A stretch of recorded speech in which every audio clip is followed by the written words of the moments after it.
Los investigadores estaban abrumados por la brutalidad contenida en un solo caso: incendio, asesinato, fraude, suicidio y más. El singular reguero de pistas dejó atónitos a los experimentados investigadores. ¿Podría la ciencia forense desvelar el secreto?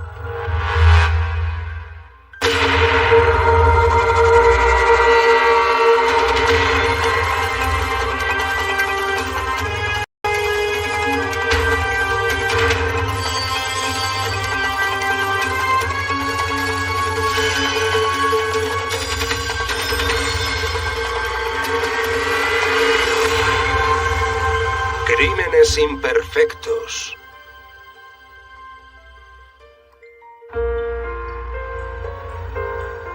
Hay un bajo índice de delincuencia en Newman Lake, Washington, una pequeña población a las afueras de Spokane a la que Bob Wood se fue a vivir después de su divorcio. Lo que me gustó de Bob era lo mucho que se ocupaba de sus hijos. Él era padre soltero y yo por entonces también era una madre soltera. En ese sentido teníamos mucho en común. Bob tenía la custodia de sus dos hijos, Teresa, de 16 años, y Christopher, de 11. Para la familia Wood, el 9 de febrero de 1999 comenzó como cualquier otro día. Teresa se fue al colegio hacia las 8 de la mañana. Bob salió para su trabajo poco después y Christopher fue el último en abandonar la casa. Hacia las 8:30, los vecinos vieron que salía humo por las ventanas y llamaron al servicio de bomberos. El director del colegio se presentó allí enseguida, diciendo que Chris no había ido a clase y que podía estar entre las llamas. Los bomberos registraron toda la casa en un desesperado esfuerzo por encontrarle. A veces los niños se esconden al ver que han provocado un fuego y no sabíamos si había sido él, si se había escondido en algún rincón de la casa y estaba atrapado por las llamas. Yo pensé que Christopher había prendido el fuego sin querer. Porque un par de semanas antes, Bob me había contado que tenía problemas con Christopher y las cerillas. A Christopher le gustaba prender fuego. Pero los bomberos no lograron encontrarle. Bob se enteró del incendio cuando iba camino del trabajo. Cuando regresó a casa se encontró con que la parte central del edificio estaba totalmente destruida. La gran preocupación de Bob era encontrar a su hijo Christopher, que probablemente se había escondido por miedo. No tiene por qué preocuparse de la casa ni de lo que ha pasado aquí. Lo que tiene que hacer es volver. Estábamos en pleno invierno, así que todos estábamos preocupados pensando que si Christopher se había escondido en el bosque podía morir de frío. En Spokane hace mucho frío. Los vecinos y los ayudantes del sheriff organizaron una de las búsquedas más intensivas de la historia de la ciudad, pero no había ningún rastro de él. Mientras tanto, los investigadores necesitaban averiguar si el incendio había sido provocado. De modo que llevaron un perro amaestrado para detectar acelerantes con el fin de determinar si había material inflamable. El perro no encontró nada. Pero los investigadores descubrieron dónde se había originado el fuego: en el cuarto de estar. Había una marca en forma de V causada por el sofá que estaba contra la pared. Y se veía una línea muy clara o demarcación por toda la pared que apuntaba hacia un extremo concreto del sofá. Cuando se inicia un incendio en un sofá, los investigadores suelen sospechar que ha sido provocado. La policía y los voluntarios pasaron 2 días enteros buscando a Christopher, hasta que el conductor de un quitanieves encontró el cuerpo en un banco de nieve junto a una carretera desierta a 90 kilómetros de allí. No puedo olvidarlo. Me quedé destrozada. Había marcas de ligaduras en el cuello de Christopher, prueba de que había sido estrangulado. Al parecer, Christopher no había sido asesinado allí, puesto que solo se veían las suficientes huellas en la nieve para demostrar que alguien se había detenido allí y había arrojado el cadáver a un lado de la carretera. Durante la autopsia, los expertos forenses no encontraron pruebas de que Christopher hubiera provocado el incendio. Al examinar las manos de Chris no aparecieron restos de hollín ni de fósforo. No había hollín en sus pulmones, ni dióxido de carbono en su sangre. Pero los investigadores encontraron una pista que indicaba que Christopher había sido secuestrado. Llevaba las deportivas mal puestas. Chris tenía 11 años. No era normal que se pusiera mal las zapatillas. Pero si estás vistiendo a un cadáver de frente, le pondrás la derecha derecha en el pie izquierdo y la izquierda en el pie derecho, y parece ser que eso es lo que ocurrió. Ahora había 2 crímenes por resolver: incendio provocado y homicidio.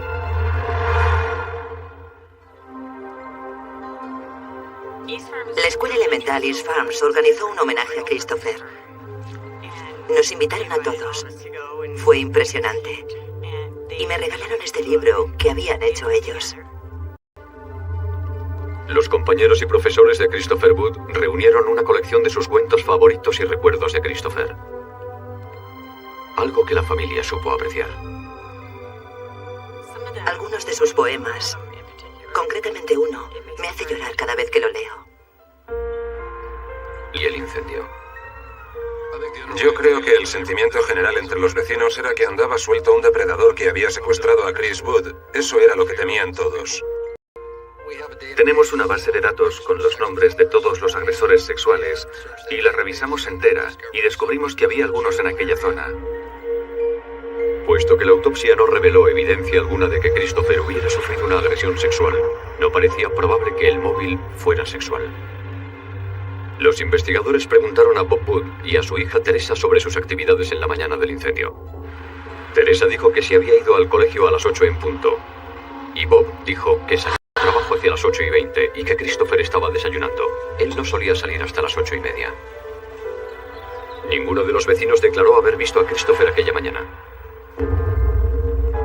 Los investigadores interrogaron a Bob Wood sobre la mañana del incendio. Recordaron que tardó mucho tiempo en volver a casa cuando se enteró del incendio. Tardó casi 2 horas en llegar a casa y era una distancia de un máximo de 66 minutos. La pregunta era por qué había tardado tanto. Y había otro dato. Los investigadores descubrieron que Bob mantenía un nivel de vida muy por encima de sus necesidades. Ganaba unos $100,000 al año vendiendo bienes raíces, pero gastaba mucho más. Se hizo un garaje enorme en el que tenía una caravana, motos de nieve y sus pequeños hobbies. Le gustaba reparar coches y todo eso también estaba al fondo del garaje. Los investigadores también descubrieron que a Bob le habían despedido de su empleo en la empresa unas semanas antes. Robert Wood había trabajado con ellos y había robado materiales por valor de $100,000. Y nos dijeron que estuviésemos alerta, que tal vez él había provocado el incendio para cobrar el seguro. Bob tenía 3 seguros de vida para su hijo Christopher por valor de $80,000. Bob le dio a su vecino un maletín que contenía documentos financieros, las pólizas del seguro de Chris y una foto del niño.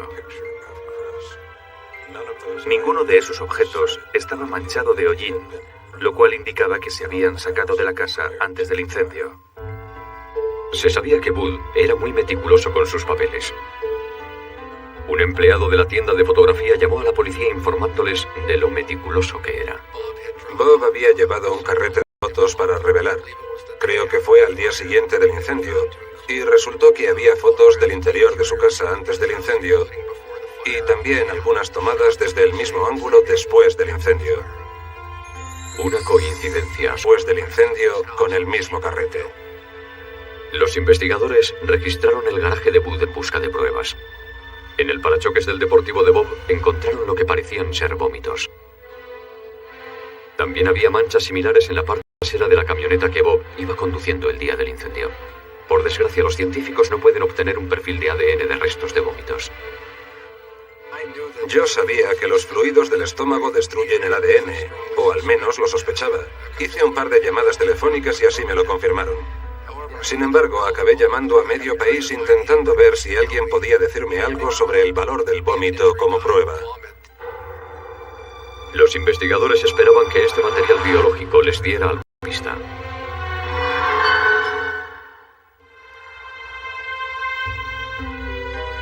Los investigadores esperaban que los vómitos hallados en la parte trasera de la camioneta de Bob Wood y en el parachoques de su deportivo les dieran alguna pista sobre lo que le había sucedido a Christopher Wood.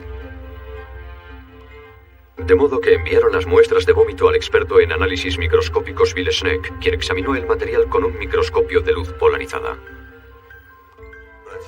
Lo que encontré fueron pequeños restos cereales, avena, partículas de harina y granos de almidón. Sobre esta base, Schneck pensó que se trataba de trigo y maíz a medio digerir. Para asegurarse, Schneck analizó las muestras con una solución de yoduro potásico.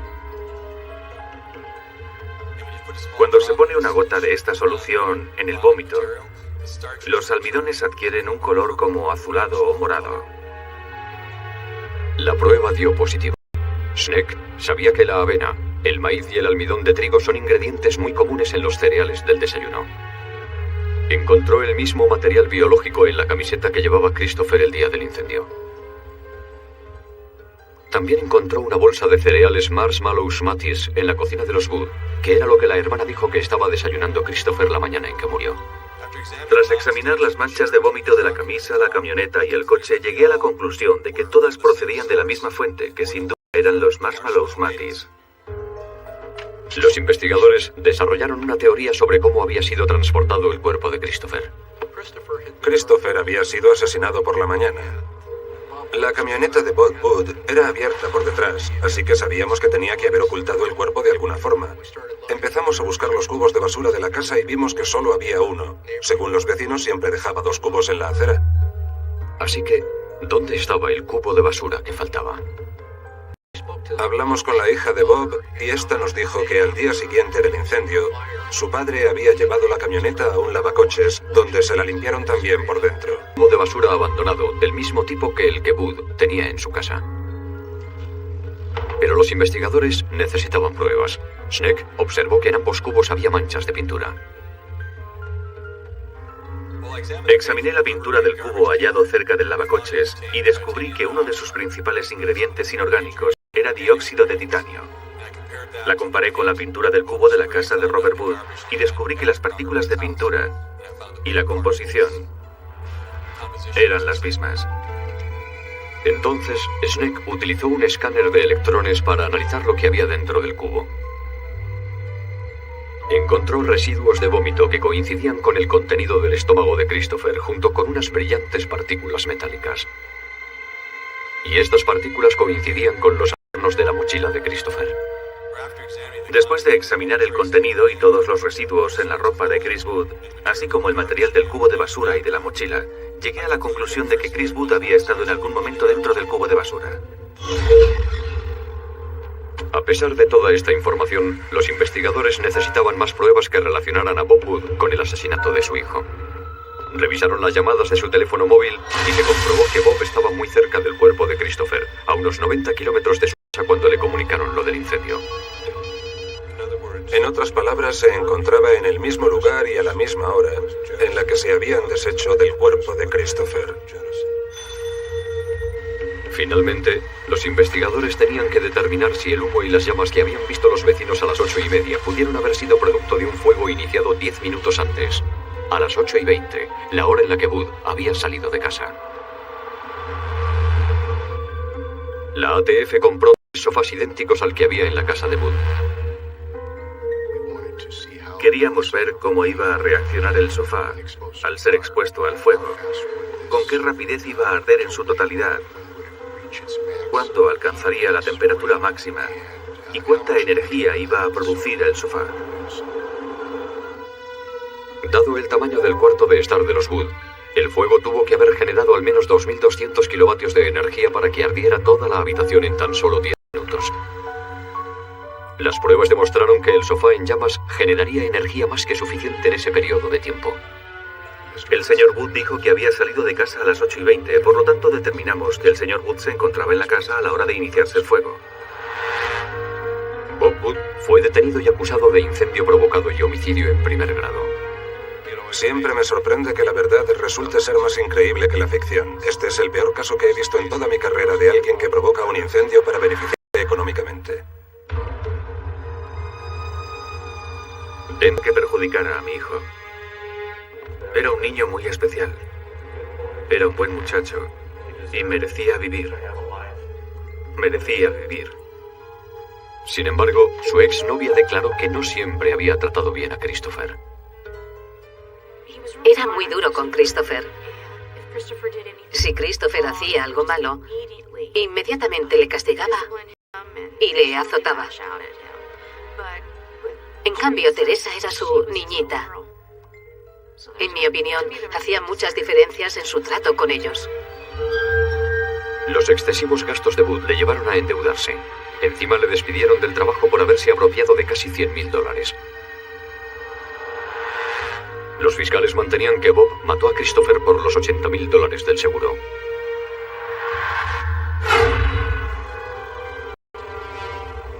En una fría mañana de febrero, Bud esperó a que Teresa se fuera al colegio. Y después mató a su hijo. En el proceso, Christopher vomitó, dejando atrás las pruebas que más tarde implicarían a su padre. Bob terminó de vestir a Christopher, pero se equivocó al ponerle los zapatos.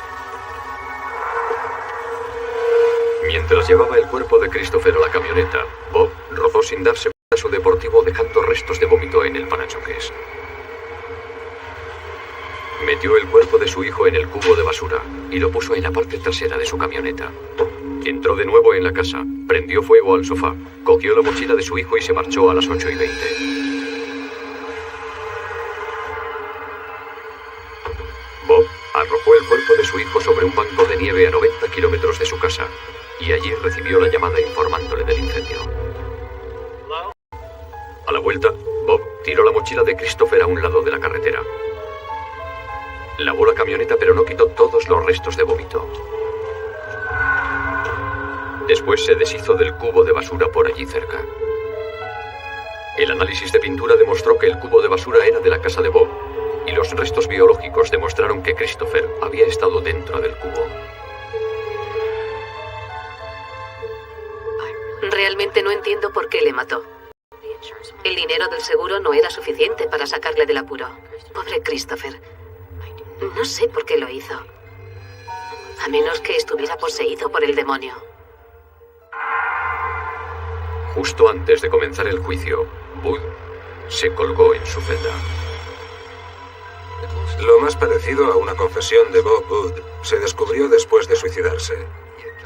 Recibimos una llamada de un vidente que nos dijo que le había visitado en la cárcel a Christopher. Él, Christopher y Dios. Shelley Kellogg rechazó la proposición de matrimonio de Bob Wood tan solo unos días antes del incendio y el asesinato. Algunos investigadores piensan que Shelley podría haber sido el objetivo inicial, pero que se salvó por la ruptura. La policía cree que si me hubiera casado con él, también me habría matado a mí.